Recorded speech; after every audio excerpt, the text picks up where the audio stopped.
Bonjour à toutes et à tous, bienvenue sur Éducative. Aujourd'hui, on va avoir une notion qui est la notion d'ensemble en maths. C'est une notion qu'on commence à travailler dès la classe de seconde, cependant, vous l'avez déjà utilisée avant, sans vraiment le nommer. Alors, qu'est-ce que c'est qu'un ensemble? Eh bien, un ensemble, c'est une collection d'objets. Dit comme ça peut paraître assez abstrait. Imaginons tout simplement que vous possédez 15 petites voitures, vous collectionnez des petites voitures. Ces 15 petites voitures constituent votre collection. Eh bien, cette collection, c'est l'ensemble de toutes vos petites voitures. Vous imaginez tout simplement que vous prenez un sac et dans ce sac, vous mettez vos 15 petites voitures. Eh bien, cet ensemble-là, c'est l'ensemble de toutes vos petites voitures. Ok. Imaginons maintenant qu'on passe en mathématiques. Et moi, je vais vous parler, par exemple, de, pas votre collection de petites voitures, mais de votre collection de fonctions, par exemple. Donc, on va imaginer que vous possédez, allez, 3 fonctions. La fonction, une fonction affine, une fonction carrée et une fonction cube, par exemple. Eh bien, c'est l'ensemble de vos 3 fonctions. Alors, plus précisément, si on parle d'équations, on peut aussi parler d'autre chose. On peut dire, on vous donne des équations et on peut parler de toutes les solutions des équations. Eh bien, tous ces nombres-là, on va les mettre dans un ensemble. Alors, je vais faire un exemple très simple et un exemple géométrique. On peut aussi parler d'un ensemble très particulier. Si je regarde tout le tableau, on pourrait parler de l'ensemble des points du plan si on est en géométrie. Eh bien, imaginons que je me fixe 2 points A et B. Je vais considérer tous les points qui sont à la même distance de A que de B. L'ensemble des points équidistants de A et B. Est-ce que vous vous rappelez ce que c'est? Eh bien, tous les points qui sont équidistants de A et de B, il y a déjà celui-ci qui est situé au milieu, mais il y a aussi tous ceux qui sont situés sur ce qu'on appelle la médiatrice du segment AB.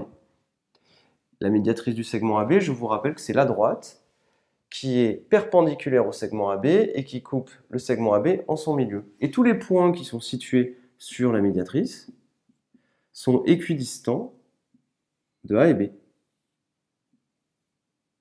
Donc ici, vous aurez une autre distance, ici, une autre distance, mais tous les points M, alors ici, on aura M, M', M seconde, tous ces points sont situés à la même distance de A et B.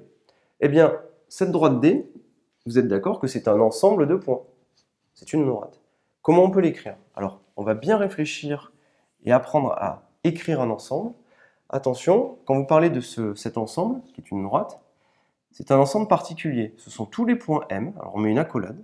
Ça correspondrait, cette accolade, si vous voulez, à une sorte de manière de le voir, ça serait de dire, ben, c'est votre sac qui contient tous vos points. Eh bien, ce sont tous les points M du plan. P, c'est le plan. Cette barre-là, comme ça veut dire tel que la distance MA est égale à la distance MB. Et je ferme l'accolade. Et ça, c'est comme ça qu'il faut écrire un ensemble en utilisant les accolades. On met tous les points qui vérifient une certaine propriété. Alors, si par exemple on va parler du cercle de centre O et de rayon 2 unités. Comment est-ce qu'on pourrait écrire l'ensemble des points qui sont sur le cercle de centre O et de rayon 2 unités? Eh bien, tout simplement, on va faire la même écriture, c'est les points M du plan, tels que la distance OM est égale à 2. Et je ferme l'accolade.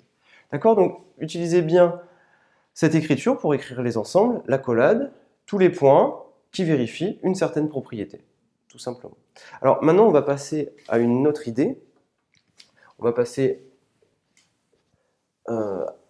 avec une écriture numérique et on va parler de nombres. Alors si par exemple, je trace mon repère, là, j'ai les valeurs suivantes. Si jamais je veux parler de tous ces nombres-là, eh bien, ce sont tous les nombres compris entre -1 et 3, -1 et 3 compris. Eh bien, cet ensemble-là, je peux le nommer A si j'ai envie. Ce sont tous les nombres réels, car je vous rappelle que ici j'ai tous les nombres réels, qui vérifient x compris entre -1 et 3. Donc c'est le même type d'écriture, ce sont tous les nombres tels que, et ici ma propriété. Alors il y a différents types d'ensembles, donc en géométrie, des points, vous pouvez avoir des ensembles de fonctions, vous pouvez avoir des ensembles de nombres. Maintenant, ce qui est important, c'est d'écrire les ensembles correctement en utilisant ce type d'écriture et de manipuler ça correctement avec le vocabulaire associé. Voilà pour cette vidéo, je vous remercie de m'avoir suivi. Vous pouvez vous abonner pour avoir accès aux vidéos qu'on met en ligne toutes les semaines. Je vous remercie et à très bientôt sur Éducative.